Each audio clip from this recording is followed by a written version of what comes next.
अस्सलाम वालेकुम, welcome to another video another vlog. इतने दिन हो गए आमना की अलमारी इतनी बिखरी हुई है, समेटने का टाइम ही नहीं मिलता। तो आज मैंने सोचा कि मैं टाइम निकाल के सबसे पहले ये करती हूँ, क्योंकि इसके नेक्स्ट कपड़े भी धुल के इकट्ठे हो जाएंगे और मल्टीपल हो जाएंगे। और साथ ही साथ मैंने इसके जो कपड़े छोटे होते जा रहे हैं वो भी निकाल लिए हैं। ये वाले ये फ़्रॉक इतनी प्यारी है, लेकिन इसने सिर्फ 2 बार पहनी है, ज़्यादा ओकेजन्स नहीं आए तो मुझे मौका ही नहीं मिला इसे पहनाने का। फिर विंटर आ गया था, मुझे पसंद नहीं है हाई नेक के साथ नॉर्मली फ़्रॉक्स पहनाने का, तो फिर इतना मुझे टाइम ही नहीं मिला इसको पहनाने का। ये देखें ये क्या कर रही है, मैं समेट रही हूँ और ये फैला रही है। आमना, ये क्या कर रही हैं आप? क्या कर रही हैं आप? मामा समेट रही है, आप उनकी हेल्प कर रही हैं।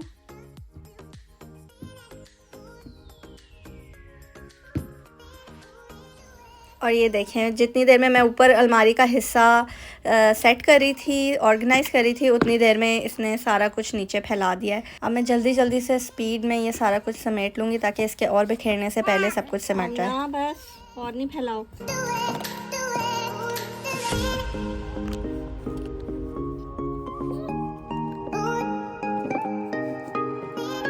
सो फाइनली अम्मी आमना को ले गई हैं, वो नमाज़ पढ़ के फ़ारिग हो गई थी, तो मैंने उनसे कहा आप ले जाएँ प्लीज़, ताकि मैं फ़ाइनल जो भी रह गया ये सब कुछ समेट दूँ।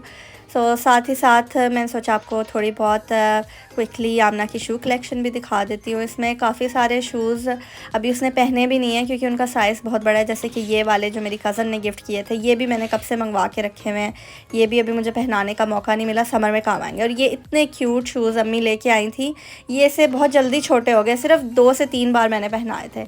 और ये वाले मेरी सिस्टर ने दिए थे, ये वाले शूज़ बहुत अच्छे हैं, मुझे इतने पसंद आए थे विंटर के लिए, लेकिन इनका साइज़ थोड़ा अजीब सा होता है। जब मैं आमना को पहनाती थी तो ये गिर जाते थे, तो मैंने ज़्यादा नहीं पहनाए। अलमारी मेरी फाइनली सिमट गई है, और ये वो कपड़े हैं जिनको मैंने हैंग कर लिया, जो आमना की फुप्पो पाकिस्तान जब गई थी तो लेके आई थी रिसेंटली। बहुत ये ट्रेडिशनल स्टाइल के जो पाकिस्तान के होते हैं वो हैं। इतनी आमना इनमें क्यूट लगेगी जब मैं पहनाऊँगी। आई थिंक ये जो पाकिस्तान में जैसे मीना बाज़ार या फैंसी ड्रेस शो नहीं होता था, उनमें बच्चे पहनते थे, तो मुझे इस तरह के डिफरेंट कल्चर के कपड़े पहनाना या एक्सप्लोर करना बहुत अच्छा लगता है। तो इसलिए मैंने उनसे कहा था कि जब आप जाएं तो आमना के लिए डिफरेंट कल्चर के कपड़े लेके आना। तो ये वो थोड़े पठानी स्टाइल के लेके आई हैं। अभी मुझे काफ़ी बड़े लग रहे हैं आमना के लिए, लेकिन इंशाल्लाह जैसे ही उसको प्रॉपर आने लगेंगे तो मैं इनको पहना के उसकी अच्छी सी फ़ोटो सेशन करूँगी। ये वाला ट्रेडिशनल नहीं है, ये ऐसे ही है, आमना की फुप्पो को पसंद आया था तो इसके लिए ले आई।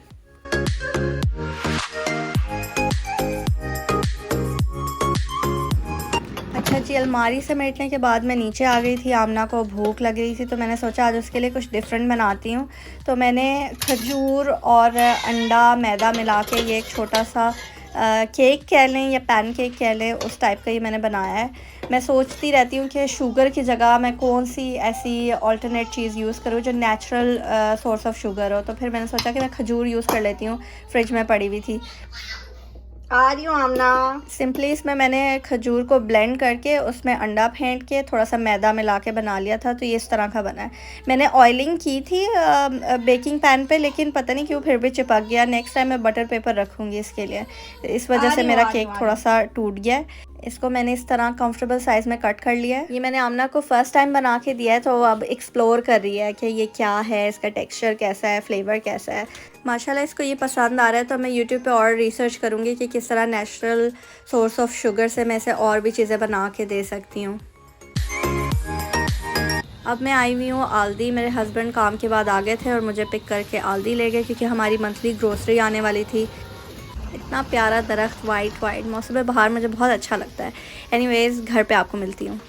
घर आके सबसे पहले मैंने आमना को फारिग कर दिया, उसे सुला दिया, वो मेरे हस्बैंड के साथ सो रही है। तो मैंने सोचा कि मैं फ़्रोज़न सामान सबसे पहले समेट लेती हूँ, ये फ्रीज़र में चला जाए, बाकी का सामान तो मैं आहिस्ता आहिस्ता भी रख ही दूँगी। तो जो मैंने आल्दी से फ़्रोज़न में लिया है वो मैं आपको दिखाती हूँ। जैसे कि चीज़ी बाइट्स है, हमारे घर में बहुत खाए जाते हैं, इसके मैंने 2 डब्बे लिए हैं।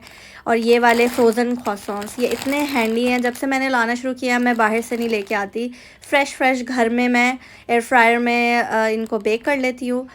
और ये वाले नगेट्स भी मैंने आल्दी से लिए हैं। अब तक जितने भी मैंने चिकन नगेट्स खाए हैं उनमें ये मुझे बेस्ट लगते हैं। उसके अलावा मैंने ये लिया है आलू पालक का प्यूरे। ये बहुत ही यमी सा होता है, बस सिंपल आलू, पालक, नमक और इसमें बटर का होता है प्यूरे बना हुआ, लेकिन ये बहुत इजी और हैंडी होते हैं।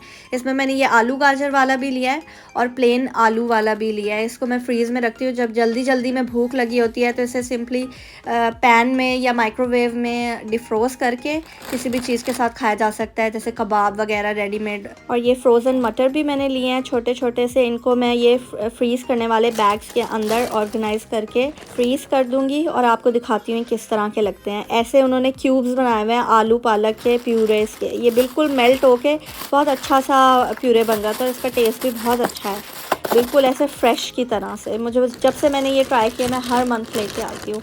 पहले मैंने आलू पालक वाला ट्राई किया था, फिर उसके बाद मैंने इनका ये गाजर वाला भी ट्राई किया, और इस दफ़ा प्लेन मैं आलू का प्यूरे लेके आई हूँ। वो देखूँगी कैसा टेस्ट करता है। और कभी कभी जब मैं बनाती हूँ उसमें मैं चीज़ भी ऐड कर देती हूँ, तो उसका फ्लेवर और भी ज़्यादा अच्छा हो जाता है।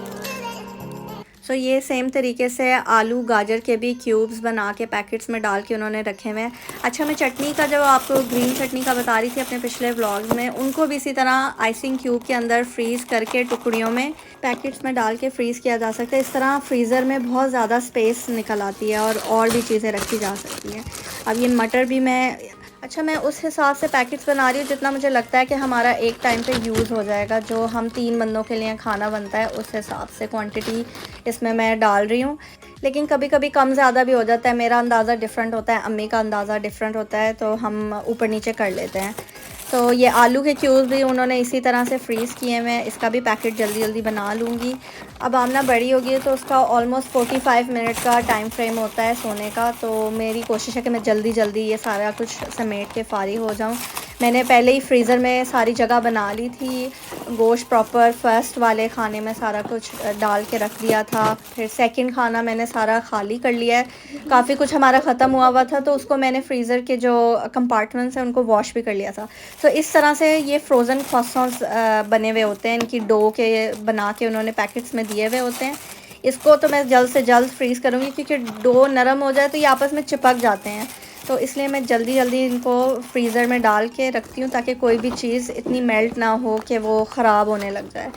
और ये अब बारी है चीज़ी बाइट्स की, जो हमारे घर में बहुत ही ज़्यादा पसंद किए जाते हैं। ये इतने मज़े के हैं, जिन्होंने नहीं ट्राई किए वो ज़रूर ट्राई करें।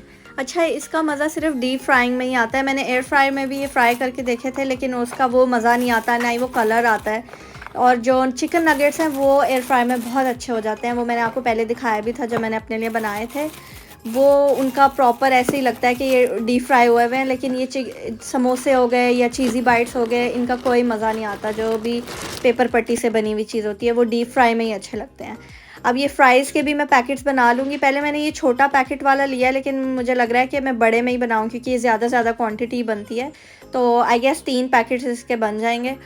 और ये भी फ्राइज़ एयर फ्राई में बहुत अच्छे बन जाते हैं, डीप फ्राई की ज़रूरत नहीं होती, वो कमी इतनी ज़्यादा महसूस नहीं होती है। थोड़ा सा तो होता ही है, ज़ाहिर है ऑयल का अपना एक अच्छा सा वो फ्लेवर सा आ जाता है, लेकिन फिर भी एयर फ्राई में, क्योंकि ज़्यादा मसाला फ्राइज़ अब बनाती हूँ, तो मुझे कमी महसूस नहीं होती। अच्छा जी, ये सारे पैकेट्स बन गए हैं फ्राइज़ के, आलू पालक का प्यूरे, मटर गाजर का, आलू का, ये मैंने नगेट्स के पैकेट और चीज़ी बाइट्स के पैकेट। अब इनको जल्दी से मैं फ्रीज़र में ऑर्गेनाइज़ करके रख दूँगी, फिर आपको दिखाती हूँ। तो ये हो गया ऑर्गेनाइज। फर्स्ट सेक्शन में मेनली गोश्त है, और ये ऊपर मैंने छोटी छोटी चीज़ें रखी हैं जो जल्दी यूज़ करके इसको भी खाली कर दूँगी। और ये सेकंड में सारी जो फ्राइंग चीज़ें हो गई, चाहे वो एयर फ्राई वाली, डीप फ्राई वाली, ये सारी चीज़ें मैंने इसमें रख दी, और कुछ आलू के प्यूरे भी। थर्ड वाले कंपार्टमेंट में ज़्यादातर प्यूरेज़ और सब्जियाँ ही हैं आमना की। अब होने वाला है ऑलमोस्ट इफ़्तार का टाइम, तो मैं इफ़्तार की तैयारी कर रही हूँ। स्नैकिंग की चीज़ें मैं बनाती हूँ कभी कभी, और खाना अम्मी बना लेती हैं। यहाँ पे मैं बना रही हूँ आलू के पकौड़े। ये मैंने बना लिया है बेसन का बैटर। इसमें जो भी देसी मसाले होते हैं, नमक, मिर्च, गरम मसाला, ज़ीरा पाउडर, थोड़ी सी कसूरी मेथी, जो भी पसंद मुझे आ रहा था उस टाइम, लग रहा था कि ये भी, मैंने सारा कुछ डाल दिया है। और साथ ही साथ ये शिमला मिर्च तो नहीं है, लेकिन ये एक बड़ी वाली मिर्च होती है जो शिमला मिर्च की कैटेगरी में आती है, अम्मी ने ला के रखी हुई थी, तो मुझे लगा इसके पकौड़े बनाने चाहिए, क्योंकि मुझे शिमला मिर्च के पकौड़े बहुत पसंद हैं। तो इनको भी मैंने काट लिया है मोटा मोटा। जब ये वाला बैच आलू का ख़त्म हो जाएगा तो उसके बाद फिर मैं इन शिमला मिर्च को भी उसी बेसन के बैटर में कोट करके इस तरह से डीप फ्राई कर लूँगी। और मेन में अम्मी आज बना रही हैं लोबिया, रेड लोबिया। हमारे घर में इतना ज़्यादा पसंद किया जाता है शुरू से, बचपन से। चाहे काले चने हो गए, वाइट चने हो गए, चावलों के साथ, बॉइल्ड राइस के साथ, बहुत ही ज़्यादा फेवरेट है हमारे। एनीवेज़, अब हम इफ़्तार करेंगे। अगर आपको मेरा आज का व्लॉग पसंद आया है तो उसे लाइक करें, शेयर करें, कमेंट करें और मेरे चैनल को सब्सक्राइब करें।